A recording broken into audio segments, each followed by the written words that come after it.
¿Cómo es posible que una sola persona gobierne un país durante casi 40 años? Después de una guerra civil que partió a España en dos, la figura del general Franco no solo se hizo con el poder absoluto, sino que llegó a moldear cada aspecto de la vida y de la muerte. Hoy vamos a analizar las claves de esa larga dictadura. Para poder entenderlo bien, vamos a hacer un recorrido por 6 momentos clave.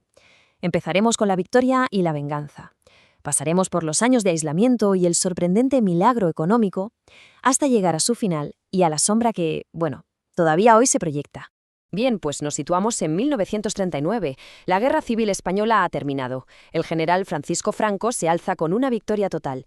Y lo que había empezado como un golpe militar se convierte en algo muy distinto. Una dictadura personalísima, absoluta, que iba a controlar el país durante casi 40 años. Para comprender cómo se pudo sostener este régimen, hay que entender su pilar fundamental, el nacionalcatolicismo. Ojo, que esto no era una simple alianza, Era una fusión total. Imaginen un bloque donde el poder del Estado, la fuerza bruta del ejército y la autoridad moral de la Iglesia Católica se unen. Un bloque inseparable que lo controlaba absolutamente todo. Y con esa base entramos en la primera y seguramente la etapa más oscura del régimen, los conocidos como años de plomo. Fueron tiempos que se pueden definir con solo 3 palabras: represión, hambre y un aislamiento internacional casi total.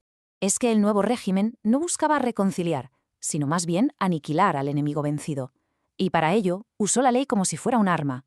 La ley de responsabilidades políticas, por ejemplo, se aplicaba con carácter retroactivo. ¿Qué significa esto? Pues que se podía perseguir a cualquiera por algo que había hecho antes de que esa ley existiera. El resultado fue un terror sistemático, miles de fusilamientos y cientos de miles de personas en prisiones y campos de concentración. Y por si la represión política no fuera suficiente, se sumó el desastre económico. El régimen impuso la autarquía. La idea, sobre el papel, era la autosuficiencia, que el país se bastara a sí mismo. Pero claro, en una nación en ruinas por la guerra, esto se convirtió en una condena. El fracaso fue total y llevó a una miseria generalizada, a las cartillas de racionamiento y, por supuesto, al auge del mercado negro para poder sobrevivir, el famoso extraperlo. Esta frase lo resume perfectamente. Y no es solo una metáfora, refleja una realidad muy tangible: el miedo a hablar, la censura, la vigilancia constante. Pensemos por un momento lo que es vivir en un sitio donde una conversación equivocada, una simple sospecha, te podía costar la libertad o incluso la vida. Era una atmósfera de silencio, pero un silencio impuesto por el terror. Pero entonces, justo cuando el régimen parecía condenado a hundirse por su propio aislamiento, algo cambió. El escenario mundial dio un giro de 180 grados, y España pasó de ser un estado paria, un apestado internacional, a convertirse de la noche a la mañana en un peón muy útil en un juego mucho más grande. El cambio fue radical, de verdad. Pasamos de la España aislada y empobrecida de los años 40, rechazada por todos, a ser de repente una pieza estratégica en los 50. ¿Por qué? Por la Guerra Fría. El anticomunismo visceral de Franco, que antes era un problema, se convirtió de repente en su mayor activo a los ojos de Estados Unidos, que buscaba desesperadamente aliados y bases militares en Europa.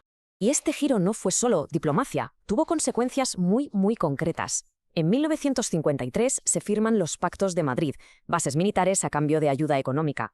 En 1955, España por fin es admitida en la ONU. Y el momento cumbre, el gran gesto que lo cambió todo, llegó en 1959, la visita del presidente Eisenhower y su famoso abrazo a Franco. Esa foto dio la vuelta al mundo. El aislamiento oficialmente había terminado. Claro, esa nueva alianza y el fin del aislamiento trajeron consigo una transformación económica brutal. Con la llegada al gobierno de los llamados tecnócratas, que eran ministros con un perfil más técnico, España vivió un crecimiento vertiginoso. Pero este famoso milagro español tenía, en realidad, 2 caras muy distintas. Este cambio tuvo 2 grandes motores. Por un lado, el dinero que enviaban los emigrantes que trabajaban en Europa, y por otro, sobre todo, el turismo. El crecimiento aquí fue explosivo. Hablamos de un 600% en poco más de una década. Una auténtica barbaridad. España se abrió al sol, a las playas y, claro, a las divisas. Y esta nueva prosperidad pues cambió la vida de muchísima gente. Nació una nueva clase media que, de repente, podía comprarse un coche, el icónico SEAT 600, o un televisor. Pero aquí está la gran contradicción. Esa misma televisión que reunía a la familia en el salón mostraba un mundo que bullía de cambios. Mientras España se modernizaba económicamente, el régimen seguía reprimiendo con la misma dureza de siempre cualquier protesta, ya fueran huelgas obreras o manifestaciones de estudiantes. Pero todo régimen que se construye alrededor de una sola persona tiene una debilidad inevitable: el paso del tiempo. A principios de los 70, el modelo ya mostraba grietas y la edad del dictador se convirtió en el principal factor político del país.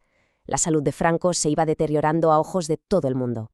Y la cronología del final es vertiginosa. En 1973, ETA asesina en un atentado al almirante Carrero Blanco. Él era la persona designada para que el franquismo continuara después de Franco. Aquello fue un golpe tremendo para el régimen. A partir del 74, la salud del dictador empeora drásticamente y se crea un enorme vacío de poder. Y finalmente, el 20 de noviembre de 1975, llegó el momento que toda España, para bien o para mal, estaba esperando. Esa noche, el entonces presidente del gobierno, Arias Navarro, apareció en la única cadena de televisión que había. Con la voz visiblemente quebrada, pronunció 3 palabras que pasarían a la historia. Y con esa simple frase se cerraban oficialmente casi 40 años de dictadura. Pero claro, el fin de un régimen tan largo nunca es un punto y final limpio. Franco dejaba una España que no tenía nada que ver en lo económico y social con la de 1939. Pero al mismo tiempo dejaba una sociedad profundamente dividida y traumatizada. Si repasamos el camino, la evolución es muy clara.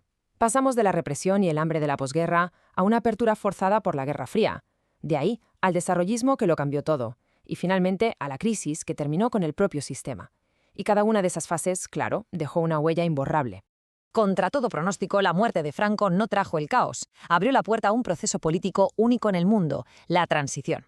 Fue un camino muy complejo, lleno de tensiones, sí, pero en muy pocos años consiguió desmontar todo el aparato de la dictadura y construir una democracia moderna plenamente europea. La transición se consideró un éxito político, sin duda, pero ese éxito no significó cerrar todas las heridas. Y esa es la cuestión final, la que sigue sobre la mesa a día de hoy. ¿Cómo procesa una nación un pasado tan doloroso cuando sus testigos silenciosos, como las fosas comunes que siguen sin abrir o los monumentos que todavía dividen, siguen ahí, presentes? La historia, como vemos, proyecta una sombra muy, muy alargada.